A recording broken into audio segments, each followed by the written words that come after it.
Well, David, how very nice to welcome you to the Asia Scotland Institute here in Edinburgh and at the Business School. And we're delighted that you've come to join us today to talk about your work in opening up understanding of markets to people, and in particular today to talk about China. I'm particularly gratified because I know you're one of our fellows of the Asia Scotland Institute, and we value that.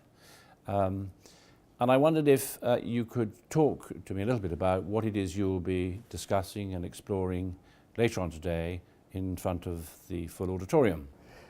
Well, first of all, it's a great pleasure to be here in Edinburgh and to be having this opportunity to speak about China and the opportunity of China.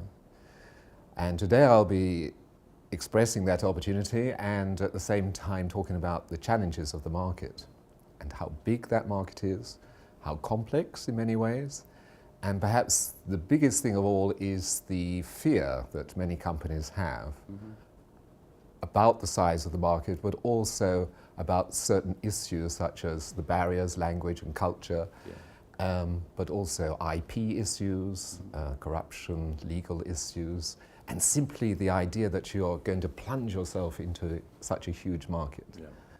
I know that, because I've looked at obviously your book on China talks about a passport, and within the passport there are visas, which are a very well chosen analogy. What are the greatest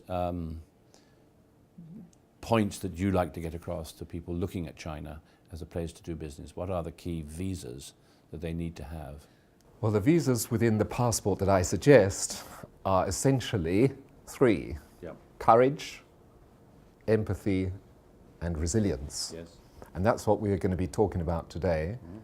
Very much the sense that you have to take risks, you have to be ready to adapt yourself to a culture that is not going to be exactly as you would expect.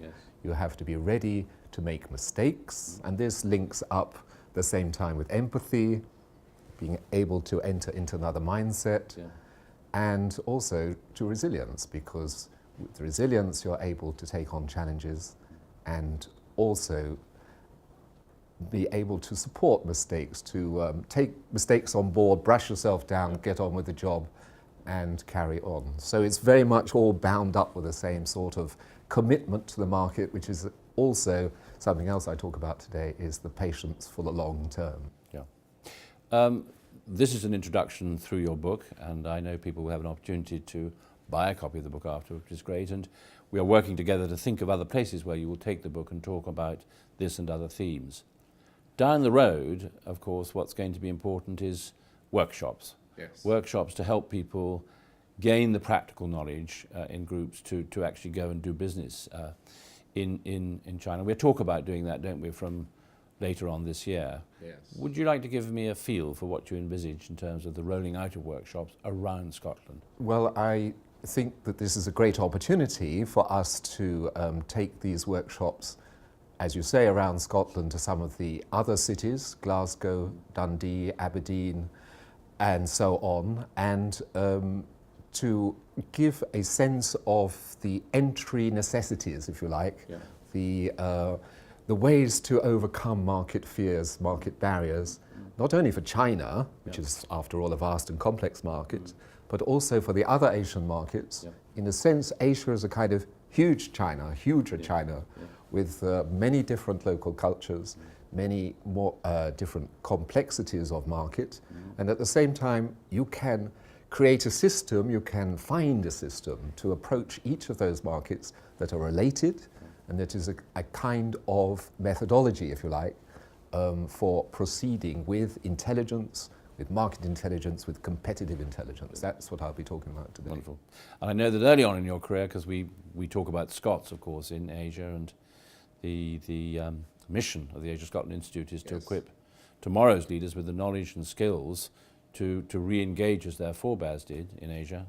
I think I recall that early on in your career you were writing speeches for another great Scot, Willie Purvis. That's true. At the Hong Kong Shanghai Bank, HSBC in China.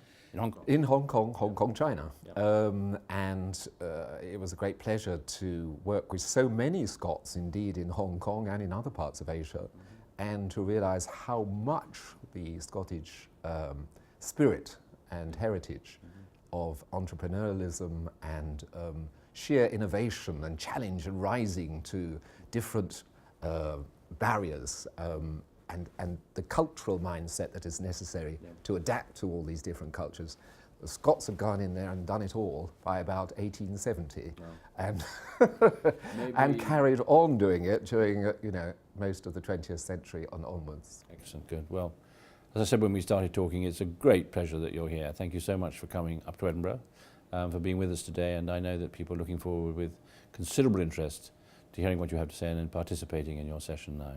Thank you very much. And to you, Roddy, and I look forward to the adventure very much with our workshops and with the whole experience of entering the Asia markets. We're at the beginning of an exciting journey. Yes, we certainly are. Thank you very much.